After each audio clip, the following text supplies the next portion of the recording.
Okay, so let me get back to my thing, which is making funny analogies. So years and years ago, speaking of travel and getting out in the world and destinations, I had the pleasure of being at Lizard Island, which is off of um, Australia, and got to, I had never scuba dived before, but it's sort of like the jazz thing, if you're there and you do it and you just throw yourself into it. So there is something that you can do called resort diving, where you have never gone scuba diving before, but you get a quick crash course and then you get to go down with an instructor who makes sure that you don't do anything too stupid when you scuba dive. So I went ahead and did that. And we got to the Great Barrier Reef. And of course, I want to go down and see all that there is to see. We don't go down super deep, right? Because we're all just these novice people, but we know we're going to go down, and I saw quite a bit. But at first, so we're going down, and when we were going down, I was starting to get a little claustrophobic, which is typical. You just feel like you get that thought of, oh gosh, I can't breathe the air normally. I've got this thing, and feels strange, and I felt uncomfortable. And so what I was told with the instructor is all I had to do was point up and he would take me up. And we hadn't gone down very far yet. So it wasn't like, and I didn't try to go up fast, so I wasn't going to get the bends or anything, but I was calm about it, but I was like, oh, I'm not very comfortable. Okay, let's go up. So we go up. And when we go up, there's all these waves because we're out in the middle of the water, right? Like we're not near the shore at all. It's pretty rough. And it was so unpleasant there that regardless of the risk or discomfort that I felt below, it seemed preferable. And of course, I'd had that. So my analogy is, here we are, we've done this lockdown thing for a little while.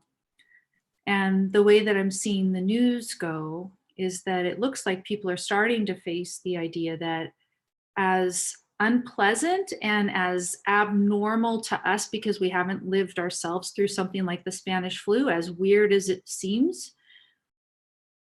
everything that we've done today to make our life so risk-free,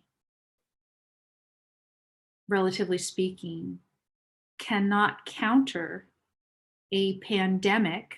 Now, mind you, you can't avoid the consequences of a pandemic by trying to put government band-aids all over it, is my point. And people are starting to realize this, and they're realizing, okay, we're starting to get an idea through some of the testing. The testing's been inadequate, but there's little patches of more informative testing that have been done in different places around the world. And we're starting to get a handle on what in the world it is that we're facing.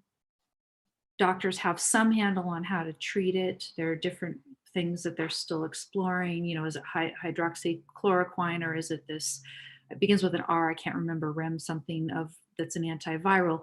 But, they're getting some kind of idea. And then it's like me, where it's like, okay, it's rough up here. And I'll give you the roughness, right? Here's the roughness, and we need to end the lockdowns is the punchline.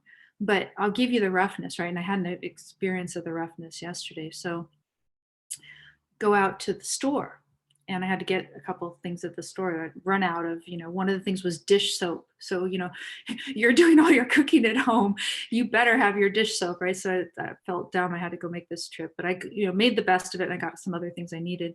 So I'm out the store, and it's a store I go to frequently. And it turns out that they're now, in my area, legally requiring the mask to be on. So the people are in front of the store and they're saying you have to wear.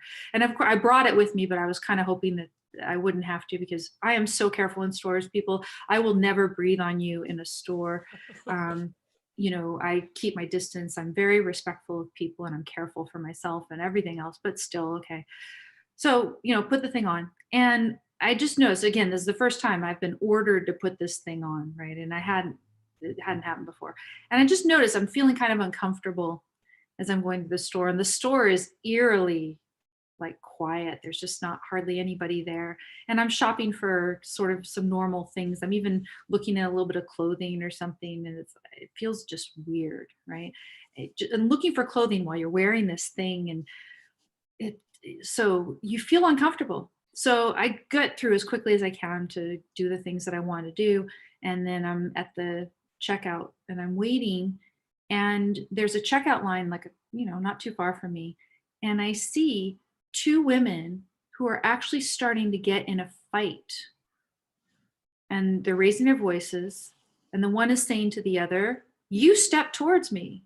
Did you not step towards me? You want to take it outside? No, I am not trash," whatever. Like, one was calling the other trash. And this is not, a trashy store. This is a store I've gone to all the time, and everybody's civilized, and it's, nice. And